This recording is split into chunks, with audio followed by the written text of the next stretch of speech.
இந்த DMK group தான், DMK group அதிகாரிகள். அவர் சாய்குமார் ஆந்திர மாநிலத்தை சேர்ந்தவர். தெலுங்கு அதிகாரிகளின் ஆதிக்கம் தமிழகத்தில் அதிகமாகிவிட்டது. சரி, ஆயிட்டு போகுது. தமிழாய்ந்த அறிஞர்களாக இருந்த அதிகாரிகள் தானே கடந்த 5 ஆண்டுகளாக தமிழகத்தை ஆண்டார்கள். இப்படி என்னத்தை தமிழ்நாடு தூக்கி நட்டம் பண்ணி போயிட்டாங்க. அதுதான் கேட்குறேன். உதயச்சந்திரன்லாம் தமிழ் அறிஞர், கீழடி ஆய்வாளர், அவர் அருட்தந்தை தமிழறிஞர், ஐஸ்கிரீமு தமிழறிஞர், அல்வா அதிகாரி தமிழறிஞர், எல்லாம் தமிழாங்க தானே இருந்தீங்க. இன்னும் கீழ்ச்சிங்கன்றதான் பார்த்தோம் 5 வருஷம். இதெல்லாம் டிசைனான விமர்சன அம்புகளை தாவேக்க மீது ஏவிக்கொண்டே இருப்பது தினந்தோறும். எல்லாம் திராவிட நாடு தானே, திராவிட கீழே தானே வரும். அக்செப்ட் பண்ணிட்டு போகணும். திமுக அந்த குற்றச்சாட்டு வைக்க மாட்டாங்க. திமுக கீழே இருப்பாங்க சில பேர், அவங்க தான் அந்த மாதிரி. பாதி பேர் தெலுங்கு அமைச்சர்கள்.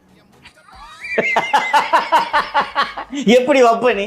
இன்னொன்னா அவங்க ரொம்ப காஷியஸாக அந்த தெலுங்கு கம்யூனிட்டியை ஆன்டகனைஸ் பண்ணக்கூடாதுன்றதுல திமுக கவனம் இருப்பாங்க. ஒரு 1/3 தெலுங்கு ஸ்பீக்கிங் பீப்புள் இருப்பாங்க பாருங்க.